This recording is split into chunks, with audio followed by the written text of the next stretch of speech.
আসসালামু আলাইকুম এভরিওয়ান, আমি রুহুল আমিন তোমাদের সামনে আবারও হাজির হয়েছি একটি মজার জিনিস নিয়ে। তোমরা হয়তো অনেকেই ভাবছো আজকের বিষয়টা আসলে কি, তাই না? 2026 সালে যারা মাধ্যমিক পরীক্ষা দেবে আমি তাদের জন্য একটি মজার জিনিস নিয়ে হাজির হয়েছি। সেটাই আজ আমি তোমাদের সামনে তুলে ধরবো। অনেকে হয়তো ভাবছো সেটা আসলে কি, তাই না? ইংরেজি পরীক্ষা তোমরা অবশ্যই দেবে। সেই ইংরেজি পরীক্ষার প্রশ্নটা দেখতে কেমন হবে, আমি সেই প্রশ্নটার ফ্রন্ট পেজ দেখাবো আজ আমি তোমাদের। তাহলে তোমরা ভালোভাবে দেখবে সেই ফ্রন্ট পেজটা আসলে দেখতে কেমন হয়, তাই না? হয়তো অনেকেই দেখোনি, কারণ প্রত্যেকটা প্রশ্ন আমরা পরীক্ষার পর নিয়ে আসতে পারি, কিন্তু ইংরেজি পরীক্ষার প্রশ্ন আমরা নিয়ে আসতে পারি না, কারণ ওর উপরেই অ্যান্সার লিখতে হয়।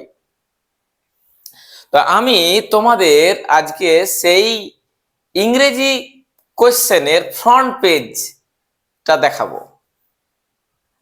আর তোমরা যারা এখনো আমার এই চ্যানেলে নতুন, তোমরা আমার এই চ্যানেলটি সাবস্ক্রাইব করে দাও এবং বেশি বেশি করে লাইক করো এবং তোমার সব বন্ধুদের মাঝে শেয়ার করে দাও। দেখো, আজ আমি তোমাদের দেখাচ্ছি 2026 সালে যারা মাধ্যমিক পরীক্ষা দেবে তাদের ইংরেজি পরীক্ষার যে ইংলিশ প্রশ্ন, ইংরেজি কোয়েশ্চেন, সেই কোয়েশ্চেনের ফ্রন্ট পেজ।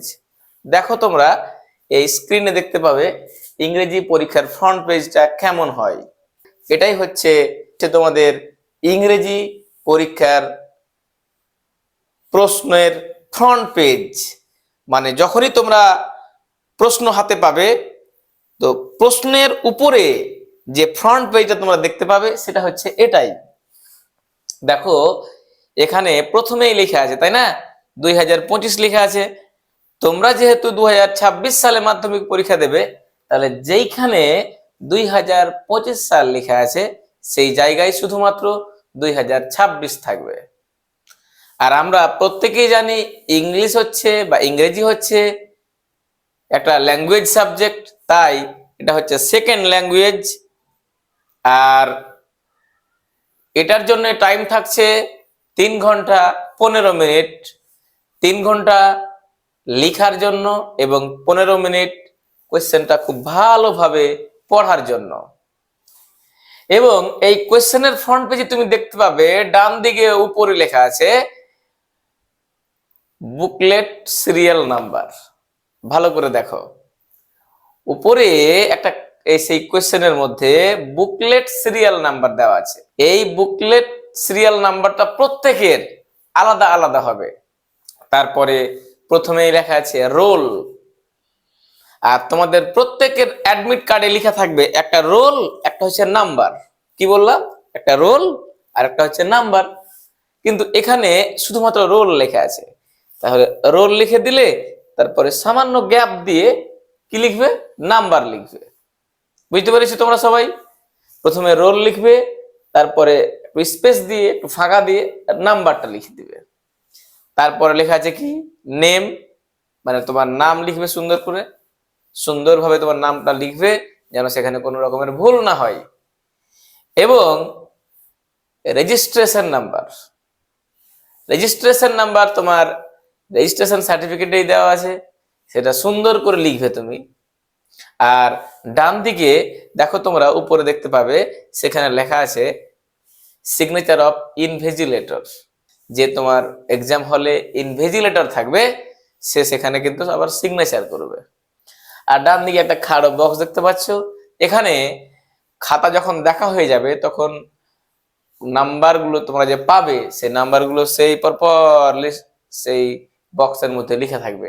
আর নিচে দেখো সেখানে লেখা আছে এক জায়গায় টোটাল, মানে তুমি 90 মধ্যে 90 এর মধ্যে তুমি কত পেয়েছো সেটা সেখানে টোটাল করে লেখা থাকবে। তো আমি যেভাবে বললাম তোমরা সেভাবেই চেষ্টা করবে পূরণ করার। আর এটা দেখার পর খাতা এবং পেন নিয়ে তোমরা বসবে আর এটার সঙ্গে মিলিয়ে বাড়িতে একটু লেখার চেষ্টা করবে নিজের নাম, রোল নাম্বার, রেজিস্ট্রেশন নাম্বার, এগুলো। কারণ তোমার যদি রোল নাম্বার, রেজিস্ট্রেশন নাম্বার এগুলো কোনো একটা ভুল হয়, তাহলে তোমার রেজাল্টই আসবে না। এটা যেন তোমাদের মনে থাকে। কারণ তুমি খুব ভালো পরীক্ষা দিয়েছো, একেবারে এত সুন্দর পরীক্ষা দিয়েছো, মানে বলার নেই। কিন্তু যদি তোমার রোল নাম্বার ভুল থাকে বা রেজিস্ট্রেশন নাম্বার ভুল থাকে, তাহলে কিন্তু আবার তোমার সেই রেজাল্টই আসবে না। তাহলে অবশ্যই তোমাকে এটা খুব ভালোভাবে ফিল আপ করতে হবে। এবং ভয় পাওয়ার কিছু কারণ নেই। এই কারণে তোমাদের সেই ভয়টাকে দূর করে দেওয়ার জন্যই আজ আমি তোমাদের এই ইংরেজি পরীক্ষার যে ফ্রন্ট পেজ কোশ্চেনটার, সেটা তোমাদের দেখানোর চেষ্টা করলাম। আর তোমরা যারা এখনো আমার এই চ্যানেলটি সাবস্ক্রাইব করোনি, তোমরা আমার এই চ্যানেলটি সাবস্ক্রাইব করে দাও এবং বেশি বেশি করে লাইক এবং শেয়ার করে দাও।